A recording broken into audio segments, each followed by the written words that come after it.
and doing what America's always done best. We are making things again. I've met workers in Detroit and Toledo who feared they'd never build another American car. And today they can't build them fast enough because we reinvented a dying auto industry that's back on the top of the world. I've worked with business leaders who are bringing jobs back to America, not because our workers make less pay, but because we make better products, because we work harder and smarter than anyone else. I've signed trade agreements that are helping our companies sell more goods to millions of new customers, goods that are stamped with 3 proud words, made in America.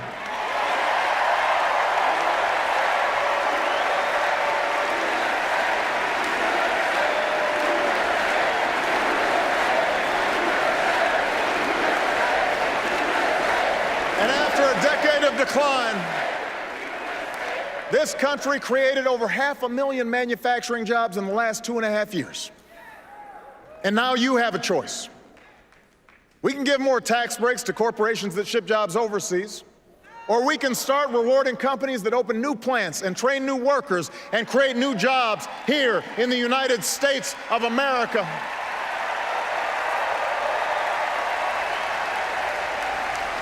We can help big factories and small businesses double their exports.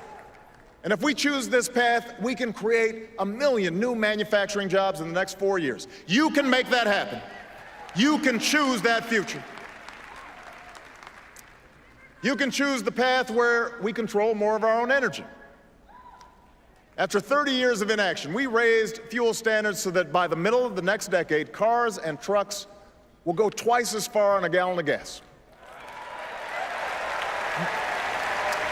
We have doubled our use of renewable energy, and thousands of Americans have jobs today building wind turbines and long-lasting batteries.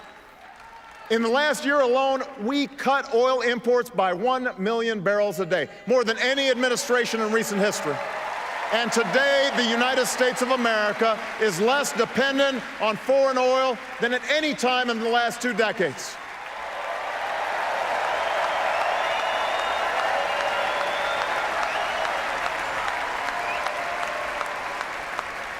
So now you have a choice between a strategy that reverses this progress or one that builds on it. We've opened millions of new acres for oil and gas exploration in the last 3 years, and we'll open more. But unlike my opponent, I will not let oil companies write this country's energy plan or endanger our coastlines or collect another $4 billion in corporate welfare from our taxpayers. We're offering a better path.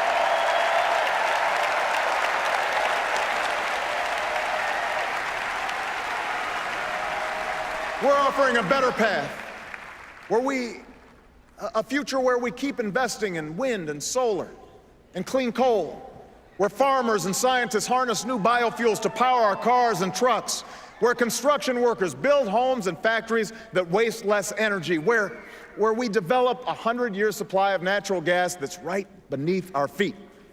If you choose this path, we can cut our oil imports in half by 2020 and support more than 600,000 new jobs in natural gas alone.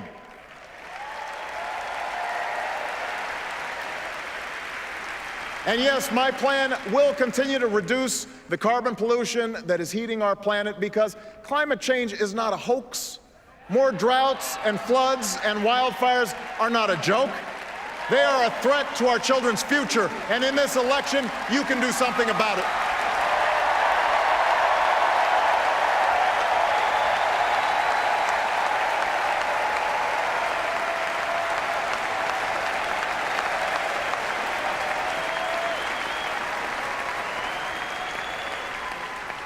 You can choose a future where more Americans have the chance to gain the skills they need to compete, no matter how old they are or how much money they have. Education was the gateway to opportunity for me. It was the gateway for Michelle. It was the gateway for most of you. And now, more than ever, it is the gateway to a middle-class life. For the first time in a generation, nearly every state has answered our call to raise their standards for teaching and learning. Some of the worst schools in the country have made real gains in math and reading. Millions of students are paying less for college today because we finally took on a system that wasted billions of taxpayer dollars on banks and lenders. And now you have a choice. We can gut education, or we can decide that in the United States of America, no child should have her dreams deferred because of a crowded classroom or a crumbling school. No family should have to set aside a college acceptance letter because they don't have the money. No company should have to look for workers overseas because they couldn't find any with the right skills here at home. That's not our future. That is not our future.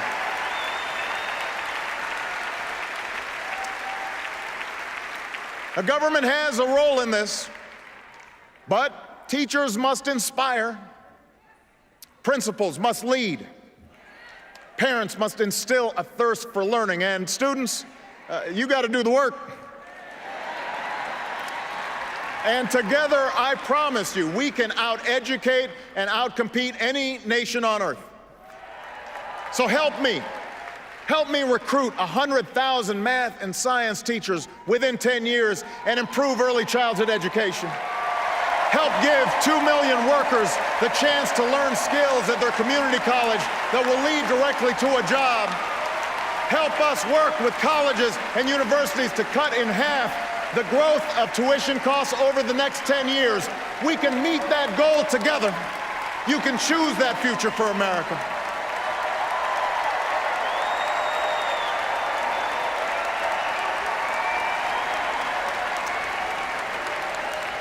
That's our future. You know, in a world of new threats and new challenges, you can choose leadership that has been tested and proven. 4 years ago, I promised to end the war in Iraq. We did. I promised to refocus on the terrorists who actually attacked us on 9/11, and we have.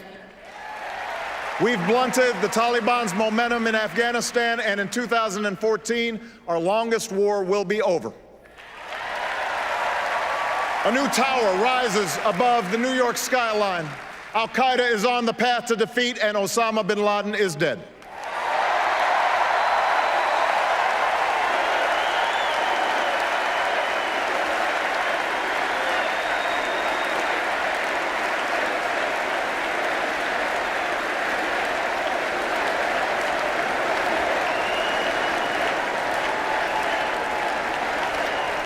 Tonight, we pay tribute to the Americans who still serve in harm's way.